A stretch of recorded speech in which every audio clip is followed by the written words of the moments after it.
küçədə iki məktəbli uşaq mənə yaxınlaşıb soruşur ki, Sahil müəllim, siz o böyük insan sözünü nə mənada işlətdiniz?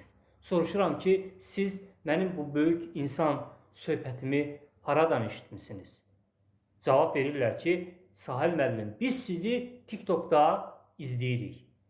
Məktəbli uşaqların biri 4-cü sinifdə oxuyur, digəri 5-ci sinifdə. Təsəvvür edirsiniz, 4-cü, 5-ci sinifdə oxuyan uşaqlar TikToka girirlər.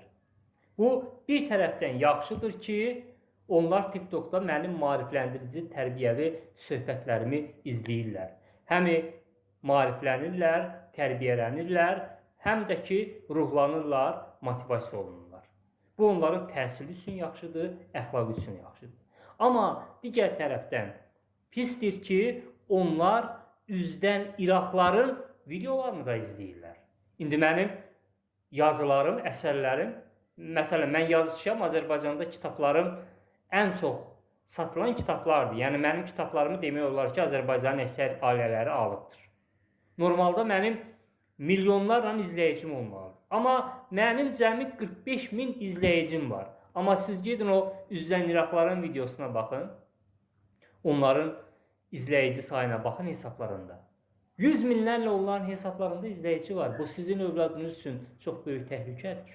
İndi mən Azərbaycanın hansı bölgəsinə səfər edirəmsə, orada küçədə 100% məktəbli uşaqlar məni görən kimi tanıyırlar. Bu yaxşıdır. Məktəbli uşaqlar demək ki, mənim videolarımı izləyirlər. Amma məndən çox o üzdən İraqların videosunu izləyirlər. Mənim bu günləri əsərlərimə siz TikTokda qısa hekayələrimi oxuyun, məsləhətlərimi oxuyun. O maarifləndirici videolara baxın. Görün orada nələr yazırlar. Necə onlar dəyərli əsərlərdir. Bax, normalda mənim bu TikTok hesabım milyonlarla mənim izləyicim olmalıdır. Amma mənim cəmi 45 min izləyicim var. Amma indi üzdən İraqlara baxın.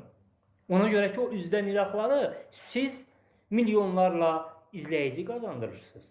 Siz onların videolarını izləyirsiniz və onlar sizin övladınız üçün çox böyük təhlükədir. İndi hər gün bir nəfər övlad xəbər eşidirik ki, övlad anasını öldürdü. Niyə? Ona görə ki, onların tərbiyələri yanlış olur. Bax, belə üzdən İraqlar onları tərbiyə edir. Çünki siz onların videosunu bəyənirsiniz, onlar da çıxır sizin övladınızın qarşısına.